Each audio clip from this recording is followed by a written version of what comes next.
Para bijak menggunakan alat bernama lachash untuk mengalahkan Satan saat kegilaan sesaat. Alat ini membantu orang sadar akan tindakan dan tujuannya mempertahankan kendali diri dan fokus pada tujuan besar. Penggunaan lachash memerlukan latihan dan kesadaran penuh, namun hasilnya sangat bermanfaat bagi kehidupan spiritual. Masa-masa kegilaan di mana Anda hanya ingin melakukan hal-hal yang mengerikan atau Anda merasa terjebak dan memiliki semua perasaan yang menyedihkan, menjijikan yang ingin Anda hindari, lachash ini akan membantu Anda. Di sini dikatakan Sang Rabbi dengan kata-kata sucinya, mari kita mulai dengan semangat dan tekad kuat. Kita siap menghadapi tantangan baru dan peluang yang menanti. Dengan kerja sama erat dan saling mendukung, kita bisa mencapai tujuan. Ingatlah, setiap langkah kecil dan usaha membawa kita lebih dekat pada kesuksesan bersama. Mari fokus dan bekerja keras untuk meraih impian kita.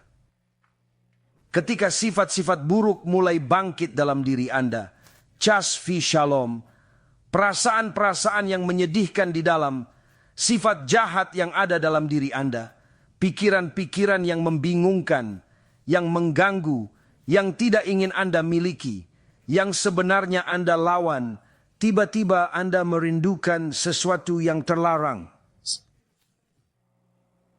Anda merindukan hal terlarang. Muncul pertanyaan mengganggu. Di mana Hashem? Mengapa ini terjadi? Siapa bertanggung jawab? Apa artinya? Semua terjadi tanpa penjelasan jelas. Dari mana asal perasaan ini? Jawabannya ada dalam diri kita, tersembunyi di jiwa. Rebe Elimelek mengajarkan, saat sifat buruk muncul, kita harus waspada dan melakukan introspeksi mendalam. Yang sering Anda hadapi adalah perasaan yang bukan hal baru, melainkan hal-hal yang terus dihadapi. Misalnya sifat keras kepala. Seseorang bersikeras tidak mau melakukan sesuatu meskipun tahu itu benar. Dia tidak mau mengakui kebenaran, kesalahan, atau kebenarannya sendiri. Dia menolak untuk pergi atau melakukan sesuatu. Mengapa? Saya tidak tahu. Saya tidak merasa ingin melakukannya. Milikilah itu bersamamu. Atau mungkin kesombongan. Tapi bukan biasa, ini busya. Apa busya? Perasaan mendalam. Di mana seseorang enggan ke tempat ibadah karena malu. Malu yang menusuk hati. Karena orang-orang akan menyadari dan mungkin menghakimi bahwa dia belum hadir di syul selama seminggu terakhir. Ini perasaan yang mengganggu dan sulit diatasi. Dia enggan ke acara keluarga karena berat badan naik, merasa malu. Mereka menghindari komunitas, merasa kurang berkontribusi. Rasa malu ini berasal dari kesombongan. Akibatnya mereka terisolasi dan menghindari interaksi sosial, padahal bisa mendapat dukungan dari orang terdekat. Sikap ini hanya membuat mereka semakin kesepian. Karena Anda sombong. Karena ada kesombongan dalam diri Anda. Anda mungkin bukan orang yang sepenuhnya sombong, tetapi perasaan itu berasal dari kebanggaan. Apa? Anda malu karena belum pergi ke syul, dan oleh karena itu Anda tidak akan pernah pergi lagi. Anda pikir itu rasa malu yang benar? Tidak, itu adalah kebanggaan karena Anda menilai diri Anda jauh lebih tinggi dari apa yang sebenarnya Anda. Seolah-olah Anda tidak bisa membuat kesalahan. Anda enggan pergi karena bertambah berat badan dan takut pandangan orang. Mengapa peduli pendapat orang lain? Kenapa tidak fokus pada pandangan suami saja? Mengapa Anda peduli hal-hal ini? Karena Anda menempatkan diri pada standar tinggi, seperti 20 tahun pertama hidup Anda. Tiba-tiba berat badan naik, dan ini muncul dari kesombongan. Bukan sekadar kesombongan biasa, tapi kesombongan yang lebih dalam. Esensi ditunjukkan ketika seseorang merasa malu. Malu akan sesuatu, tetapi dia tidak malu karena itu benar-benar memalukan. Dia malu karena kesombongan atau kemalasan. Siapa yang belum pernah malas dalam hidup mereka? Beberapa orang yang saya temui selama bertahun-tahun yang datang ke ceramah saya menderita kemalasan selama bertahun-tahun dan mereka tidak ingin bergerak, bekerja, menikah atau melakukan apapun. Apa yang Anda lakukan setiap hari? Saya tidak tahu, hanya menonton dan melakukan hal-hal kecil. Bagaimana Anda akan bertahan hidup seperti itu? Saya tidak tahu, itu sebabnya saya bertanya. Anda harus berubah, tapi saya tidak tahu caranya. Saya sangat malas, Rabbi. Itulah masalah Anda. Bab yang tidak Anda sadari bias adalah bahwa kemalasan bukanlah sesuatu yang akan mengalahkan dirinya sendiri. Kemalasan itu adalah Satan sendiri yang menghalangi Anda untuk melakukan sesuatu yang sebenarnya akan mendekatkan Anda kepada Hashem. Beberapa orang mereka mendapatkan yetzer hara yang unik, di mana mereka mulai menonton, mereka mulai mengubah hidup mereka. Setelah membaca buku dan menonton ceramah, mereka memutuskan tidak ingin bekerja lagi. Mereka hanya ingin menonton ceramah sepanjang hari. Bagus Anda ingin menonton atau membaca terus. Tapi bagaimana mencukupi kebutuhan? Bagaimana Anda akan makan?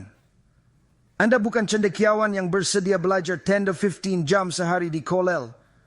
Anda hanya ingin menonton dengan memakai piyama. Bagaimana Anda akan bertahan hidup tanpa melakukan apapun?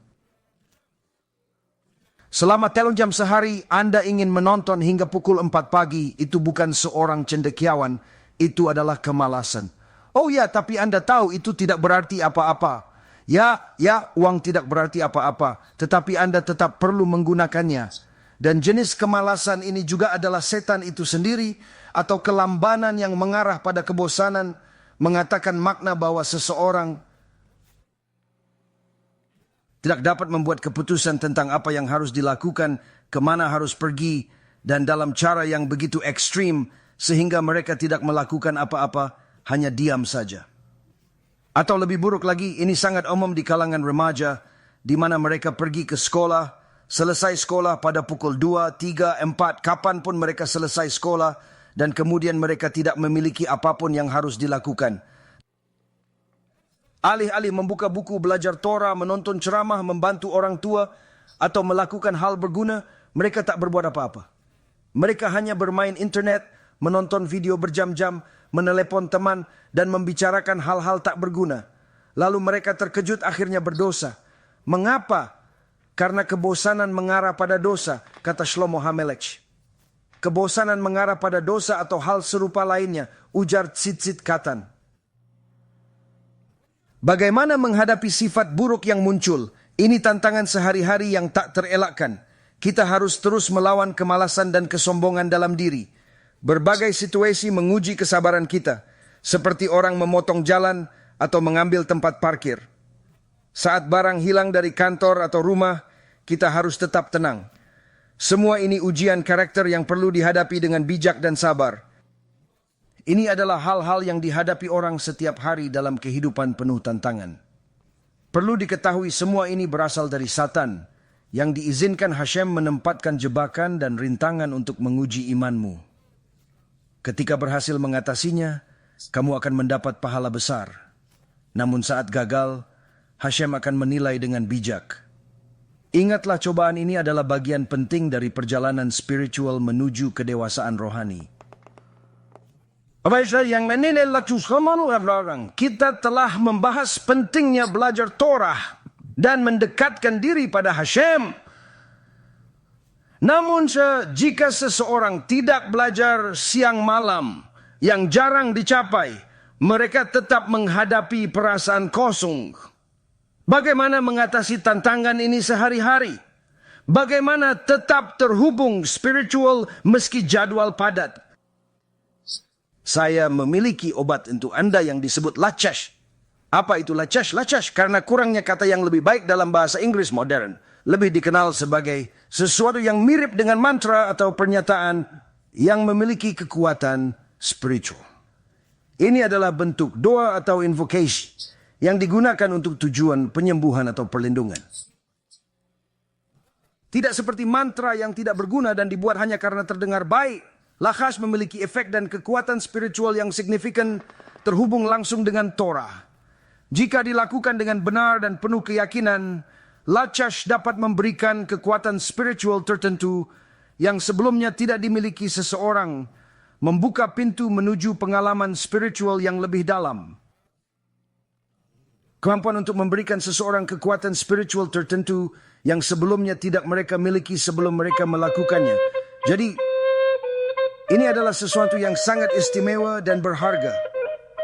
Kekuatan ini dapat mengubah hidup seseorang sepenuhnya, membuka pintu ke dimensi baru dalam kehidupan mereka, dan memberi mereka perspektif yang lebih dalam tentang dunia di sekitar mereka.